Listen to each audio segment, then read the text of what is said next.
Good evening, billiard fans! Ayan ang sinasabi ko. Let's give a big round of applause naman para sa ating mga player.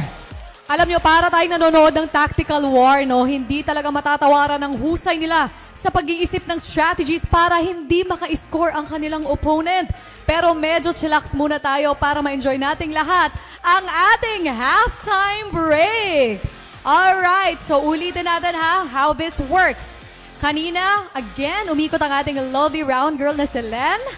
At she asked everyone who wants to join, they wrote their names and put it in the fishbowl. Ayan, so mamimili tayo ng 2 lucky fans na maglalaro dito sa ating halftime at susubukan nilang maka-golden break. Siyempre, anong maiuuwi nila? Maiuuwi nila itong aking hawak.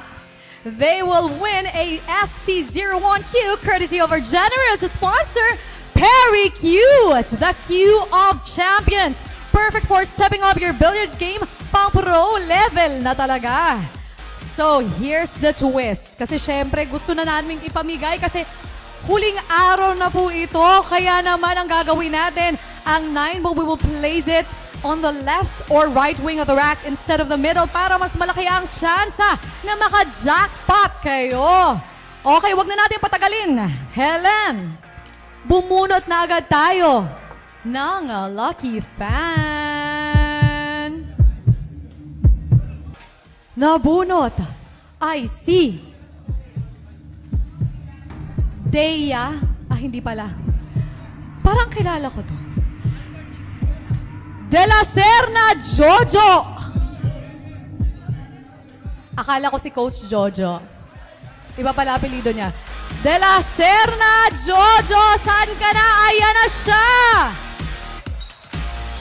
Okay, ipahawak na natin sa ating ref ang ating tako para hindi tayo mahirapan. Okay.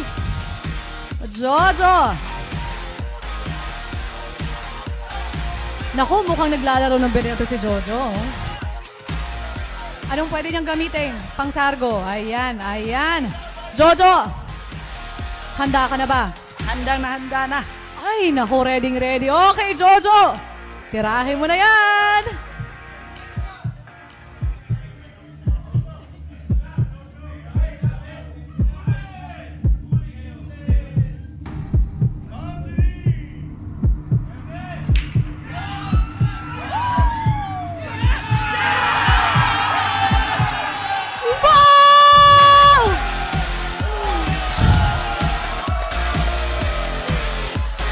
Finally, we have a winner!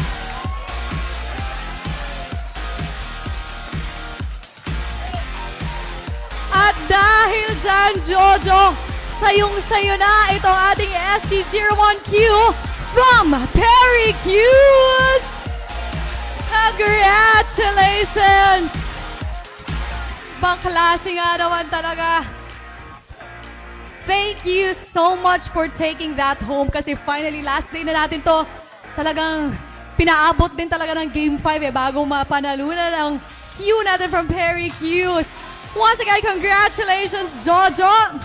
And again, Perry Q's, thank you so much for making this moment possible.